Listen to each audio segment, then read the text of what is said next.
Akkam jirtu kabajamoota fi jaalatamtoota hordoftoota biiftuu Oromoo bakkuma jirtanitti nageenyi keenya kan kabajaatiif kan jaalalaa isin haa ga'u isiniin jenna.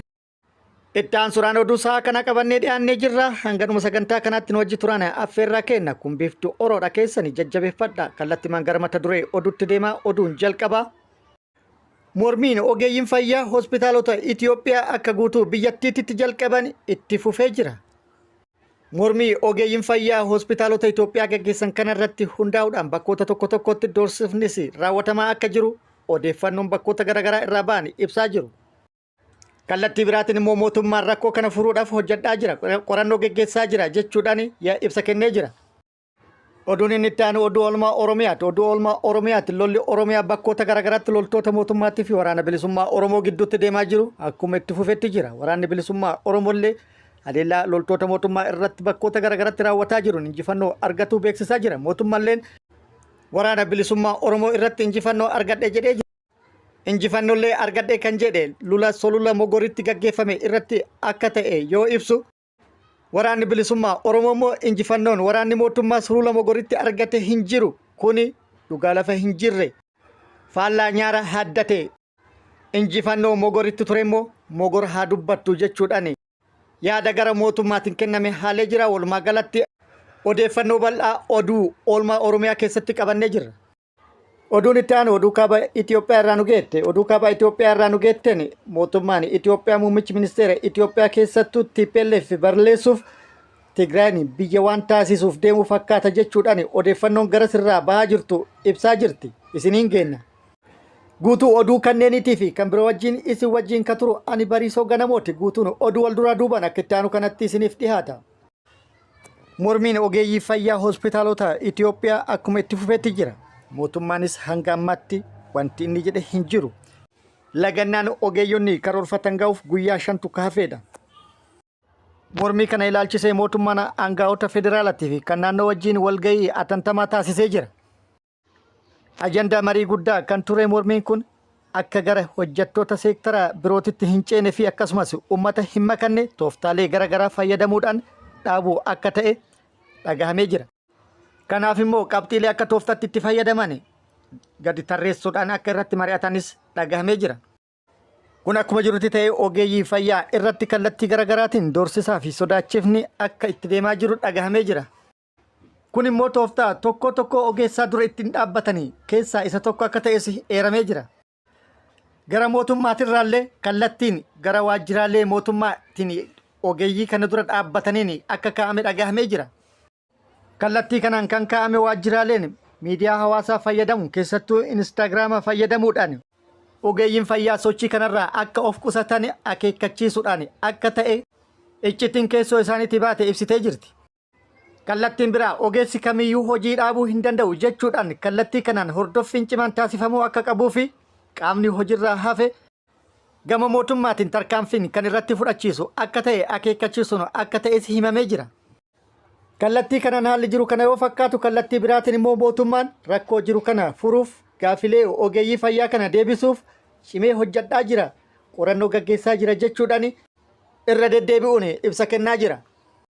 Akkasumas rakkoo kana furuudhaaf bakka bu'oota ogeeyyii fayyaa kana wajjin marii bal'aa gaggeessuu fi karoora akka qabus himee jira. Oduu oolmaa Oromiyaatti lolli Oromiyaa bakkoota garaagaraatti loltoota mootummaatii fi waraana bilisummaa Oromoo gidduutti deemaa jiru akkuma itti fufeetti jira.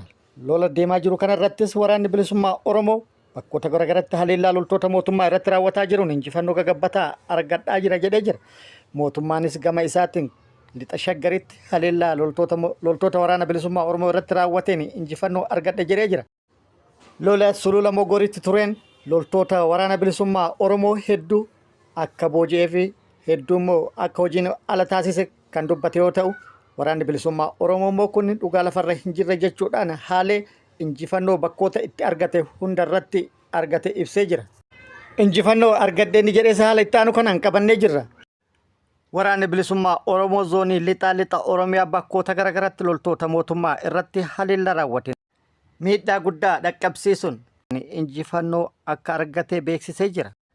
Lixa Oromiyaa Wallagga lixaa aanaa Qondaalatti loltoota mootummaa irratti haleellaa raawwateen miidhaa qabeenyaa kan qaamatii fi kan lubbuu dhaqqabsiisuudhaan loltoota mootummaa irratti injifannoo guddaa argatuu beeksisee jira. Haleellaa humnoota waraana mootummaa irratti raawwateen loltoota hedduu hojiin ala yoo taasisu hedduus akka qabe beeksisee jira. Hedduu madeessuun heddummoo addunyaa kanarraa godaansisuun akkasumas meeshaalee garaagaraa irraa hiikkatuun injifannoo boonsaa argadhe jedhee jira. Akkasumas konkolaattota humnoonni mootummaa itti gargaaramaa turan hedduu hojiin ala akka taasise yookaan akka daaresse odeeffannoon achirraa nu geette ibsitee jirti. Akkasumas achuma lixa Oromiyaa bakkoota garaagaraatii fi aanota garaagaraa keessatti haleellaa walitti fufaa loltoota mootummaa irratti raawwataa jiraachuun akkasumas haleellaa raawwataa jiruun miidhaa guddaa loltoota mootummaa irratti dhaqqabsiisuun injifannoo gurguddaa irratti argataa jiraachuu odeeffannoon nu geettee jirti.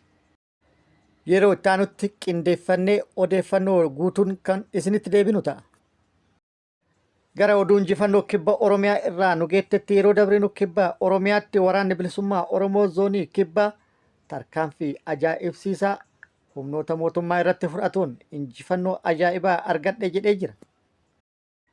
Waraanni bilisummaa Oromoo zoonii madda albuudaa tarkaanfii cimaa fudhateen aanaa gumii eldallootti kaabinoota fi kaadiroota yeroo dheeraaf qabeenya dhiiga fi lubbuu namootatti taphataa turan miidhaa guddaa fi badii garaagaraa geessisaa turan 20 ol kan ta'anii fi akkasumas gantuu 2 shokoksaa tokko malee qacam godhee dhuunfatuun odeeffannoon nu gahee jira. Haala kanaan humnoota badii hedduu miidhaa guddaa uummata irratti dhaqqabsiisaa turan to'annaa jala oolchuu odeeffannoon nu gahee jira. Waraanni bilisummaa Oromoo humna haaraa eebbisuu itti fufee jira. Kaleessa dura giddugala Oromiyaa funyaan Finfinnee jalatti humna haaraa yeroo dheeraaf leenjii siyaasatii fi leenjii loltummaa ga'umsaan leenjisaa ture eebbisuu isiniin gennee turre. Akkasumas kibba baha Oromiyaa Arsii bahaa funyaan magaalaa Asallaatti humna haaraa yeroo dheeraaf ga'umsaan leenjii siyaasatii fi leenjii loltummaa leenjisaa ture haala baay'ee nama hawwatuu fi ho'aa ta'een eebbisee jira isiniin gennee turre. Itti fufuudhaan kaaba Oromiyaa godina Wallootti humna haaraa leenjii siyaasatii fi leenjii loltummaa yeroo dheeraaf ga'umsaan leenjisaa ture sirna baay'ee ho'aa ta'ee fi haala baay'ee nama hawwatuun sagantaa garaagaraatiin dabaalee eebbisee jira jedhee jira. Waraanni bilisummaa Oromoo sirna eebbaa boodas kallattii qabsiisuun yookaan kallattii kaa'uudhaan dirqama itti aanuuf akka bobbaases beeksisee jira. Oduun itti aanu loltoonni miseensa waraana mootummaa ta'an hedduun gara mooraa waraana bilisummaa Oromoo dhufuu itti fufanii jiru. Guyyoota 6 dabran kana loltoonni mootummaa mooraa waraana mootummaa gadi dhiisuudhaan gara mooraa waraana bilisummaa Oromoo kan dhufan hedduudha. Guyyoota 6 darban keessatti loltoonni mootummaa 28 hidhannoo guutuu wajjin meeshaa xiqqaa hanga guddaatti snaapparaa fi kan biroollee qabatanii gara mooraa waraana bilisummaa Oromoo dhufanii jiru. Isaanin kunniinis zoonii giddugala Oromiyaa lixa shaggar qofa irraa akka ta'e waraanni bilisummaa Oromoo beeksisee jira. Kan zoonota garaagaraa Oromiyaa irraa gara mooraa waraana bilisummaa Oromoo yoo itti dabalaman lakkoofsi kun guddaa ta'uu akka danda'us himamee jira. Waraanni bilisummaa Oromollee haala gaarii fi simannaa ho'aan simannaa gootummaatiin simadhee jira jechuudhaan ibsee jira. Oduu kaaba Itoophiyaa irraa nu geetten naannoon Tigraay Mitsuwaa irraan meeshaa galfatuu jalqabe jedhamee jira. Muummichi ministeera Itoophiyaa Abiy Ahmed Itoophiyaa atfarsim jecha jedhu yeroo baay'ee irra deddeebi'ee dubbataa ture. Xiinxaltoonni immoo atfarsima kana maaltu fide shakkii maaltu duuban jira kan jedhu yeroo baay'ee kaasanii dubbataa turan. Yeroo ammaa kanatti immoo jechaan osoo hin taane gochaan faallaa atfarsim jecha jedhuu saniin wanti mul'ataa jiru qabatamaan waan lafa ga'e fakkaata. Akkasumas xiinxaltoonnis jecha atfarsim jedhuuf balballi takka waan banamte fakkaatti jedhaa jiru. Akka xiinxalaan siyaasaa tokko jedhetti muummichi ministeera Abiy Ahmed TPLF balleessa jedhee osoo tattaafataa jiru TPLF immoo baduu miti biyya taatee argamaa jirti. Haalonni ta'aa jiran kan kana agarsiisan jechuudhaan yaadanuu kennee jira.